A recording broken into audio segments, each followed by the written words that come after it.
그 개인 택시를 하고 싶은데 당장 돈이 없는 분들 있잖아요. 예, 예. 그런 분들은 대출을 받아서 개인 택시를 구매할 수가 있나요? 예, 예, 가능하세요. 개인 택시를 대출로 구매한다는 거는 그 뭐 차량을 구매한다는 건가요? 면허권을 사시는데 거기에 대출을 해준다는 얘기죠. 개인 택시 면허권 값이 비싸잖아요. 네네. 예, 예. 아, 그거를 시중은행에서 받을 수가 있어요?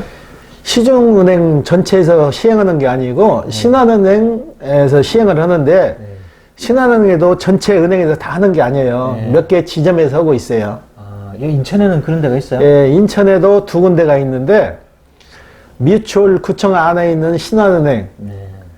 그 다음에 계산동 복개천 2층에 있는 신한은행 2군데서밖에 진행을 안 해요. 아, 그러면 얼마까지 대출해줘요? 최고 한도가 5천만 원. 근데 아까 번호판 값이 지금 인천이 8,150이라고 그랬잖아요. 예, 예. 그것도 전액 다 되는 건 아니네요. 예, 예, 그렇죠. 5천만 원까지 되는데 5천만 원도 무조건 다 해주는 게 아니고 신용상에 문제가 없어야 되는데 가장 문제점이 되는 게 카드론, 네. 그 다음에 현금 서비스, 네.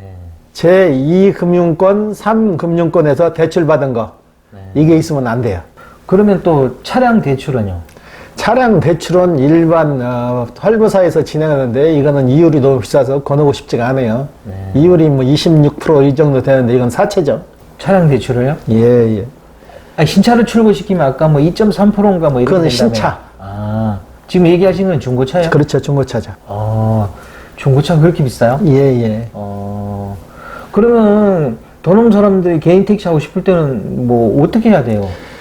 그러니까 은행 대출로 1순위로 은행 대출로 해서 대출을 받으시고 은행 대출을 먼저 일으킨 다음에 신차 활부를 하시면 돼요. 그것도 방법인데 신차 활부를 먼저 해서 진행을 해버리면 은행 대출이 또 안 돼요. 금액이 오버되니까 은행 대출을 먼저 뽑으시고 그 다음에 신차 대출을 하시면은 거의 다 돼요. 그 5천만 원까지 이 대출을 받을 수 있다 그러면 한 달에 이자가 얼마나 나올까요? 이자는 연 4% 정도 될 거예요. 5년 동안은 나눠서 원금하고 이자하고 같이 해서 갚아나가는 방식이에요.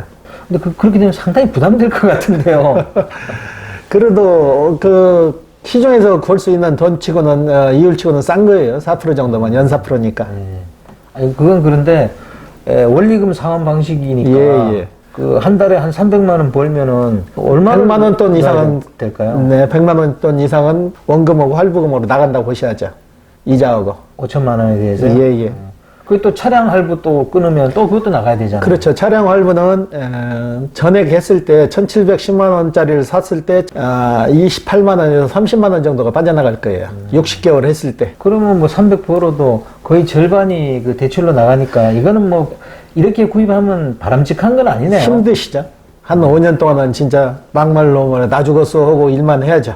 아니 이게 댓글에 그런 게 있어서 제가 대표님한테 물어봤습니다. 그럼 화물차도 번호판을 대출로 구입할 수 있어요? 화물차는 대출 해주는 데가 극히 없는데 새마을금고에서 일부 해주는 걸로 알고 있거든요. 네. 새마을금고에서 일부 해주는 걸로 알고 있고 잠깐 그 조금 전에 그 개인 택시 대출에 대해서 하다 말을 끝났는데 개인 택시를 꼭 그래도 사고 싶어 하시는 분들이 있는데 정부에서 실시하는 미소금융이 있어요. 미소금융. 이분들은 신용 좋은 분들은 또 대출을 안 해줘요. 정부에서 지원 사업이라 7천만 원, 8천만 원, 뭐 거의 1억 가까이도 대출을 해줘요. 미소금융에서. 그거는 차량을 담보로 잡죠. 신한은행에서 해주는 대출은 차량 담보가 아니고 말 그대로 신용대출이에요. 신용대출이고 신용 등급이 안 좋은 사람들이 대출을 받는 것은 차량 담보, 면허권하고 차량하고 담보를 잡고 대출을 해주는 거죠. 그 신용 등급이 안 좋다는 그 기준이 뭐예요? 현금 서비스를 많이 받았거나 대출을 많이 받거나 뭐 연체를 하면 신용 등급이 좀 떨어져요. 네네. 그 다음에 신용카드를 많이 안 쓰셔도 신용 등급이 많이 안 올라가요. 떨어져요. 7등급부터 미소금융에서 지원을 해줘요. 그럼 7등급, 8등급, 9등급, 10등급 이걸 얘기하시나요? 예, 그렇죠. 밑으로. 등급이 낮을수록 해준다는 얘기죠. 미소금융에서 해주는 거는. 며칠 전에도 한 분 진행을 하셨는데 이분도 한 8천만 원 대출을 받았어요. 이분도 시중 등급이 7등급이었거든요. 그래가지고 개인 택시를 사셨어요. 정부에서 그래도 지원 사업이에요. 돈 없고 신용 없는 사람들을 구제하기 위해서 하는 게 미소금융이거든요. 정부 지원 차원에서 실시하는 금융이에요. 미소금융은 신용 등급이 7등급 이하여야 된다는 거죠? 예, 예, 그렇죠. 7등급, 8등급, 9등급, 10등급. 예, 예. 네, 좋은 사람은 대상이 안 되죠. 대표님 보시기에는 이렇게 그 미소금융이나 일반 은행 신용대출을 받아서 개인 택시를 하시는 게 어떻다고 생각하세요? 아무래도 이자 부담이 많이 되죠. 이게 본인이 그만한 각오를 하셔야겠죠. 이자로 빠져나가는 부분이 많으니까 그래도 나는 이걸 사가지고 열심히 해서 이자 갚으면서 생활해야겠다 하면은 뭐 5년 동안은 뭐 죽기 살기로 하셔야 되겠죠. 뭐. 저는 개인적으로 그 견뎌낼까 저는 좀 그러니까 걱정스럽긴 하네요. 젊은 사람들은 그래도 많이 하시더라고. 실제로 그 대출 받는 분들이 있어요? 예, 예. 회사 택시를 하시다가 회사 택시에서 본인들이 이르는 금액이 있잖아요. 네네.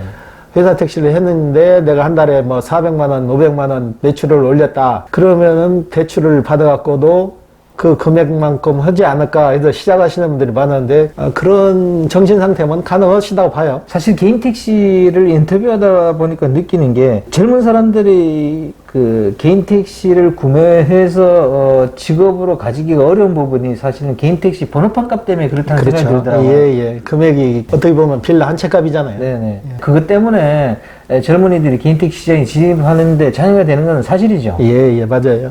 그러니까 뭐 젊은 사람들 20, 30대에 그 1억 물론 가진 분들도 있지만 그 정도 자산을 갖고 있는 사람이 드무니까 그죠? 그렇죠. 그래서 대표님이 생각하시기에 앞으로 개인 대출을 좀 받아서 은행 신용 대출이나 미소금융을 받아서 시작하시려는 분들에게 어떤 걸 정말 조심해서 이걸 진행해야 된다, 무턱대고 진행을 하면 안 된다, 그런 조언이 있으면 좀 한번 해주십시오.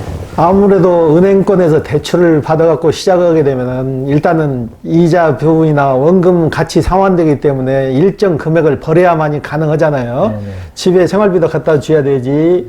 은행 대출금도 갚아야 되니까 내가 일을 몇 시간 해서 어느 정도 벌어야겠다는 그 목표가 있으신 분들은 가능하실 것 같아요. 근데 그냥 막연히 해서 어떻게 되겠지 하시는 분들은 결국은 파산 직전까지 가니까 절대 그건 신중히 생각을 하셔야 돼요. 대출 받았고 한다는 거는 진짜 굳은 결심 아니면은 안 하시는 게 나을 것 같아요. 저도 그런 생각입니다. 예, 예. 인터뷰해 주셔서 감사합니다. 예, 예.